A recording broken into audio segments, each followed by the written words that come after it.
இது மகிமை நேரம். அருமை இரட்சகர் இயேசு கிறிஸ்துவின் இனிதான நாமத்தினாலே நிகழ்ச்சியை பார்த்து கொண்டிருக்கிற உங்கள் அனைவருக்கும் என் அன்பின் வாழ்த்துக்களை தெரிவித்துக் கொள்கிறேன்.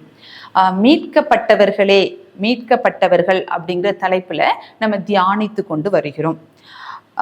ஏசாயா 51வது அதிகாரம் 10வது வசனத்தை நாம் பார்ப்போம்.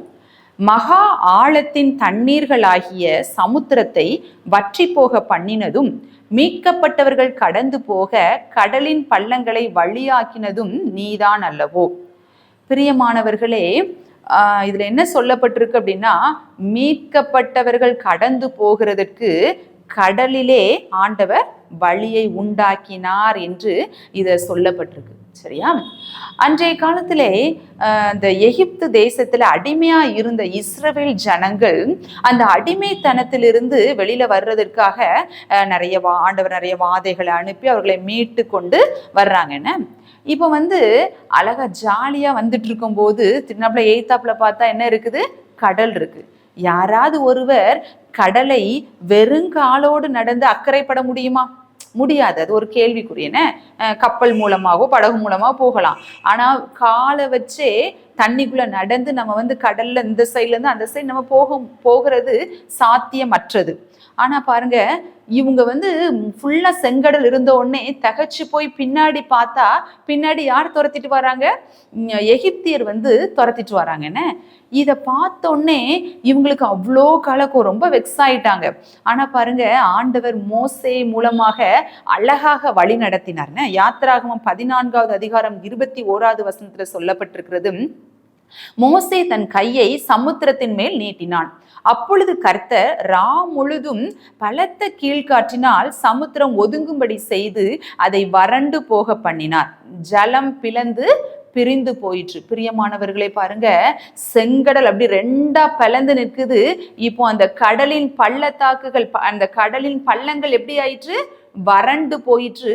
அந்த கடலின் பள்ளங்களையே ஆண்டவர் அந்த மக்களுக்கு வழியாக மாற்றினார். அந்த வழியை கால்நடையாக அவர்கள் கடந்து போனார்கள் என்று சொல்லப்பட்டிருக்கு. இது ஏதோ ஒரு கதையல்ல, இது உண்மைன, இது சரித்திரத்துல நடந்தது. செங்கடலை வற்றி போக பண்ணி அதன் வழியாக நடந்து போக செய்தார்.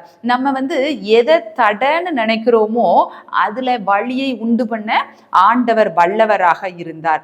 அவங்க இஸ்ரவேல் ஜனங்கள் இதுதான் நம்மளோட தடை, நம்மளுக்கு தடையா நிற்குதே இந்த கடல் அப்படின்னு சொல்லி நினைச்சிருந்திருப்பாங்க என்ன. ஆனா அதுதான் ஒரு டேர்னிங் பாயிண்டா இருந்துச்சு. அந்த தடைன்னு நினைச்ச அந்த கடல்ல தான், அந்த கடலின் பள்ளங்கள்ல தான் அவர்களுக்கு ஒரு வழி உண்டானது.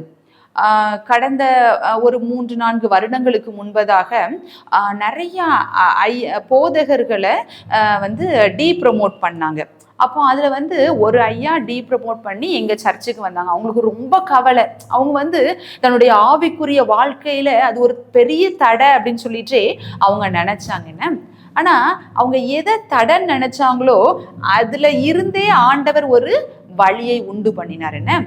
எங்க சர்ச்சிலேயே இருந்து, எங்க சர்ச்சிலேயே டீக்கன் ஆகி, எங்க சர்ச்சிலேயே ப்ரொமோஷன் ஆகி, இப்போ எங்க சர்ச்சிலேயே ஐயாவா அவங்க ஒரு போதகரா அவங்க சுவிசேஷ பணியை அவங்க அவங்களோட ஆண்டவருடைய பணியை நிறைவேற்றி கொண்டு வருகிறார். பிரியமானவர்களே, நம்ம நம்ம வாழ்க்கையில எதை தடைன்னு நினைக்கிறோமோ அதுதான் நமக்கு டேர்னிங் பாயிண்டா அமைகிறது. எதுக்காக என் வாழ்க்கையில இப்படி ஒரு பிரச்சனை வரணும், ஏன் இந்த பிரச்சனை வந்துச்சுன்னு நீங்க நினைக்காதீங்க.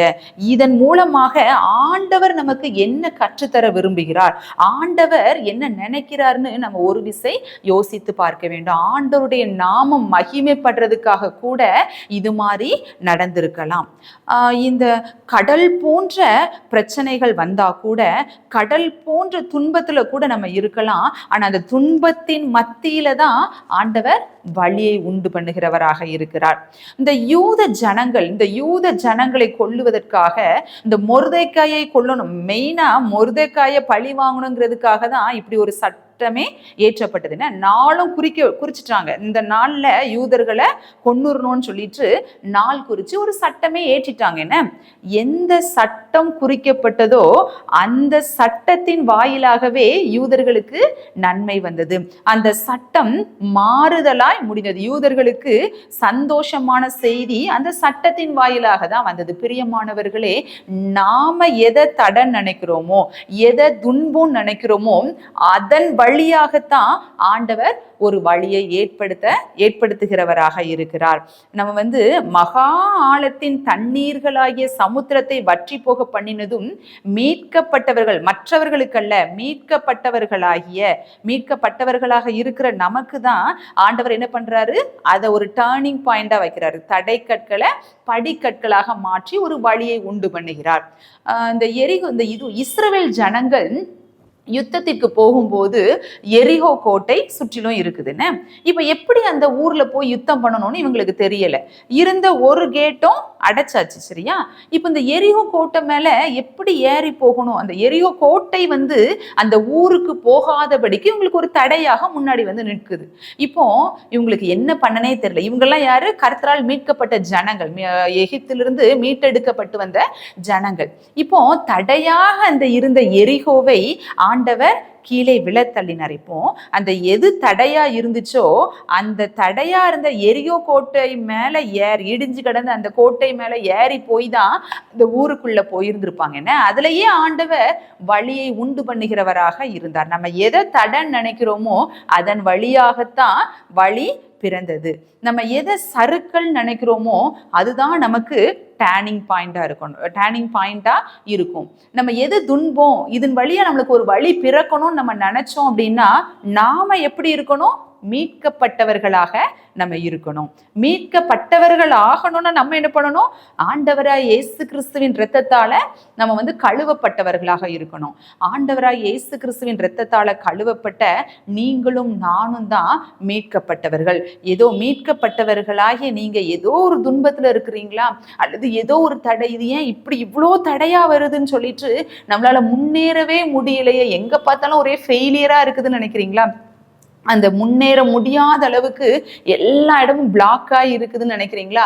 அந்த இடத்துல இருந்து ஆண்டவர் உங்களுக்கு ஒரு வழியை திறக்க பண்ணுகிறார். ஏன்னா இஸ்ரவேல் ஜனங்களை கடலின் பள்ளங்களிலே வழியை உண்டு பண்ணி நடத்தி சென்றவர் நம்மளுடைய ஆண்டவர். அவர்தான் நமக்கும், அந்த ஜனங்களுக்கும் அவர்தான் மீட்பர், நமக்கும் ஆண்டவராகிய இயேசு கிறிஸ்து தான் மீட்பராக இருக்கிறார்.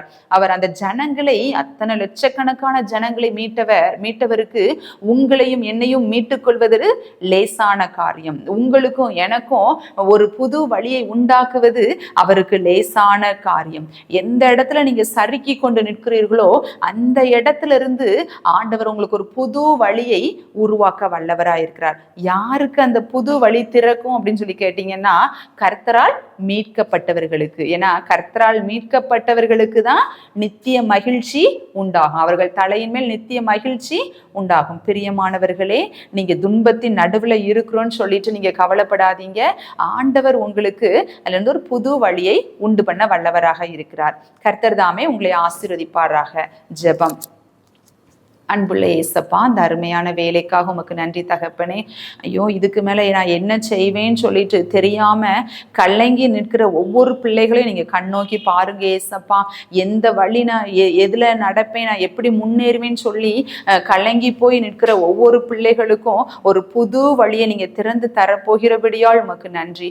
எப்படி எரிகோ கோட்டையை கீழே விழத்தள்ளி வழியை ஏற்படுத்தினீங்களோ, செங்கடலை பிளந்து வழியை உண்டு பண்ணினீங்களோ, அதுபோல் பிள்ளைகளுக்கு ஒரு வழியை ஏற்படுத்தி தாங்க. நீங்க அப்படி செய்கிறபடியால் உமக்கு நன்றி. ஆமென்.